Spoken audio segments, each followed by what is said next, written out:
And with us now to discuss the new designation is Kyle Shideler, Director and Senior Analyst for Homeland Security and Counterterrorism at the Center for Security Policy. Kyle, great to see you. Thanks so much for coming on. What does this designation mean for Americans?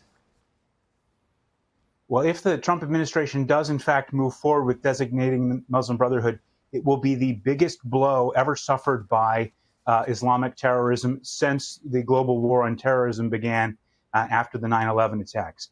The Muslim Brotherhood is absolutely the font of jihadist terrorism. Muslim Brothers have played a key role in forming every Islamic jihadist terror group that the United States has ever confronted.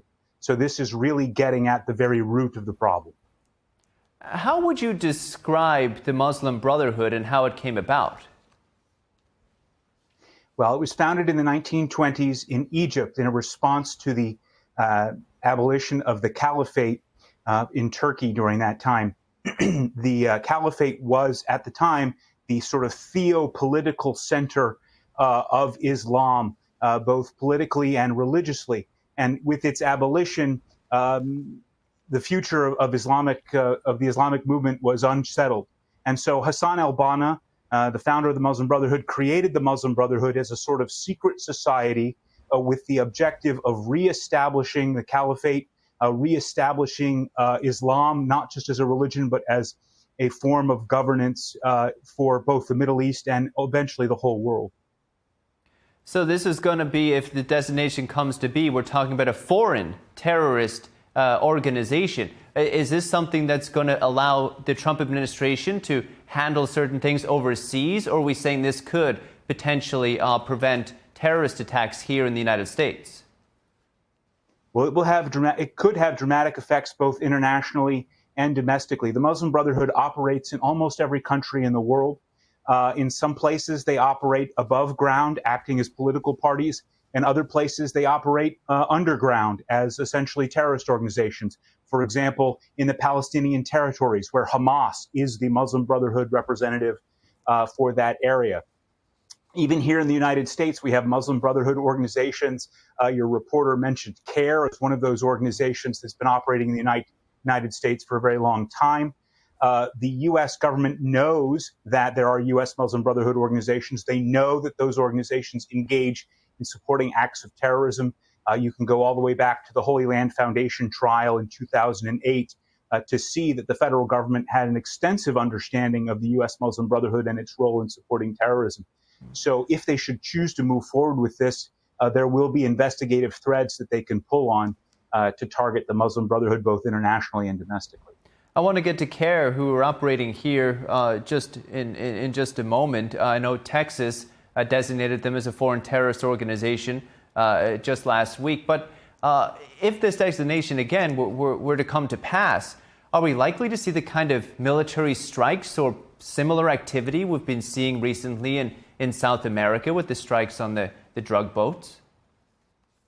Well, we do not know exactly what form a designation will take if the Trump administration does move forward with this.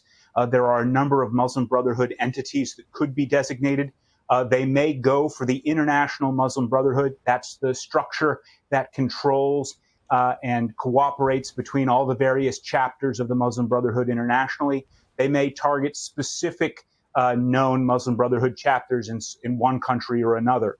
In either case, it's unlikely that this will result in military action. Much more likely, we're going to see sanctions against specific individuals and organizations, potentially shuttering those organizations or seizing funds. But this should be seen much more as a structural and an investigative act than a military act.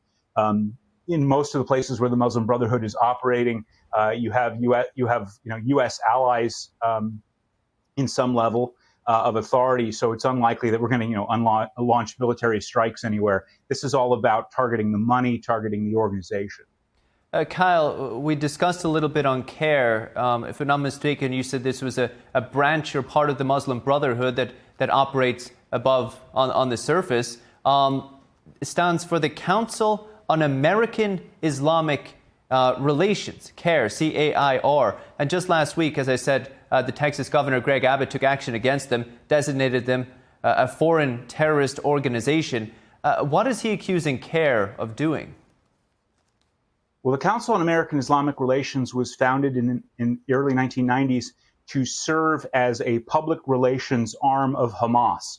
The FBI was actually listening in on wiretaps at a meeting in Philadelphia where CAIR was discussed and ultimately created by what's called the Palestine Committee of the Muslim Brotherhood in the United States. The Palestine Committee being the Muslim Brotherhood structure responsible for supporting Hamas. So they had a meeting in Philadelphia where they discussed how best to support Hamas and its political goals. And one of the things that they determined was that they needed a media arm that would help and assist them with public relations and lobbying and other things on behalf of Hamas. And ultimately, the organization that was created out of that effort was the Council on American Islamic Relations. Numerous individuals associated with CAIR have been charged with crimes, including crimes of terrorism. In the past, CAIR has been investigated for a number of issues, including legal fraud, for having individuals on staff who were not, in fact, attorneys.